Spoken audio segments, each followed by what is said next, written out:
এই পদত্যাগ শারীরিক কারণে তিনি পদত্যাগ করেছেন। শাহাবুদ্দিনের এই পদত্যাগটা অনেকটা প্রত্যাশিতই ছিল। আওয়ামী লীগ সরকারের আজ্ঞাবহ তিনি ছিলেন, তিনি কার আজ্ঞাবহ ছিলেন না? তিনি আসলেই ফেসিবাদের আজ্ঞাবহ ছিলেন, কিন্তু যেহেতু একটি রাষ্ট্রপতির সাংবিধানিক পদ, সেই সাংবিধানিক পদকে সম্মান করা আসলে সবারই দায়িত্ব। দর্শক মণ্ডলী, আমরা প্রায়শই আমাদের নৈতিক স্খলনের কথা বলি।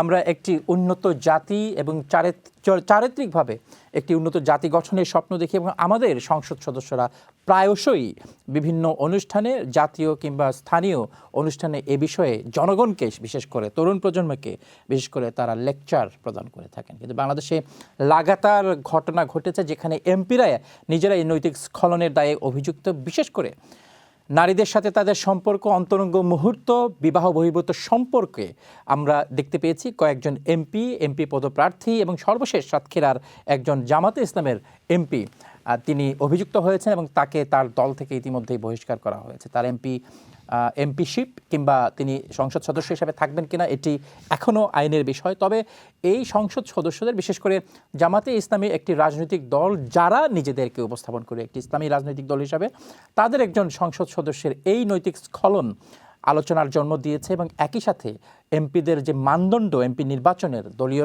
সংসদ সদস্য হিসাবে তাদের যে একটি নৈতিকতার প্রশ্নে তাদের যে অবস্থান, সেই অবস্থানে আবারও প্রশ্নের মুখে পড়েছে। আমরা এই বিষয়ে দর্শক মণ্ডলী কথা বলবো এবং একই সাথে কথা বলবো গত কয়েক সপ্তাহের আলোচনার কেন্দ্রবিন্দুতে আবারও শেখ হাসিনা।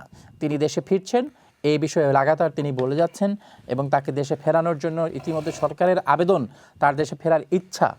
এই একই সুরে যখন দুটি বিষয় আবর্তিত হয় তখন কি ধরে নেওয়া যায়? তিনি কি আসলে আসছেন, নাকি এটি তার রাজনৈতিক একটি চাল, যে চালে বাংলাদেশের জনগণ এখন আবদ্ধ?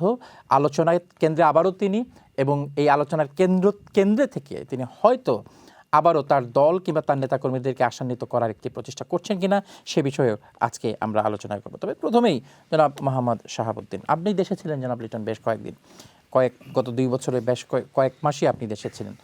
মোহাম্মদ শাহাবুদ্দিনের এই পদত্যাগ শারীরিক কারণে তিনি পদত্যাগ করেছেন। তিনি বলেছেন চিঠিতে তিনি অসুস্থ এবং তিনি প্রায়ই অচেতন হয়ে পড়েন তার অসুস্থতার কারণে। এই ব্যাখ্যাগুলি আপনার কাছে কি মনে হয়েছে যে অতিরিক্তভাবে তিনি নিজেকে রাজনৈতিক অঙ্গন থেকে সরিয়ে নেওয়ার একটি প্রচেষ্টা এবং বিষয়টিকে একটি স্বাভাবিক ঘটনা হিসেবে উপস্থাপনের একটি ব্যর্থ প্রচেষ্টা? সাবেক রাষ্ট্রপতি শাহাবুদ্দিন, যিনি স্বাস্থ্যগত কারণ দেখিয়ে পদত্যাগ করেছেন, এবং আমরা সবাই জানি যে উনি ফ্যাসিস্ট সরকারের একজন নিয়োগকৃত আজ্ঞাবহ প্রেসিডেন্ট ছিলেন।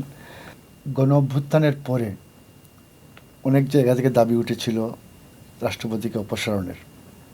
যেহেতু রাষ্ট্রপতি একটি সাংবিধানিক পদ এবং সেই সাংবিধানিক পদকে সম্মান রেখেই, রাষ্ট্রপতিকে রেখেই যে নির্বাচনটা অনুষ্ঠিত হয়েছিল, সেই নির্বাচনের পরে যখন একটি গণতান্ত্রিক সরকার ক্ষমতায় অধিষ্ঠিত, তখন কিছুদিন নতুন সরকারের 6 মাস ইতিমধ্যে অতিবাহিত হয়েছে।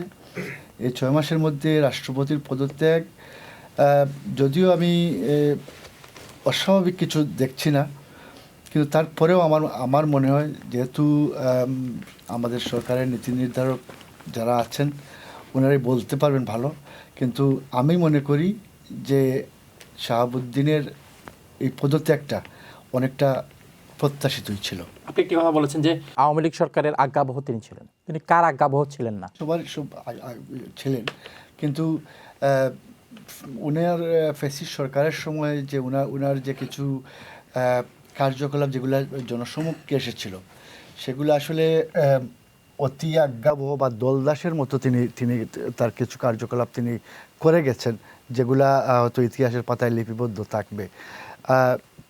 সেই হিসাবে তিনি আসলেই ফ্যাসিবাদের আজ্ঞাবহ ছিলেন, কিন্তু যেহেতু একটি রাষ্ট্রপতির সাংবিধানিক পদ, সেই সাংবিধানিক পদকে সম্মান করা আসলে সবারই দায়িত্ব, এবং আমি মনে করি বর্তমান সরকার তার এই সাংবিধানিক পদটির প্রতি যথাযথ সম্মান রেখে ওনাকে বিদায় দিয়েছে।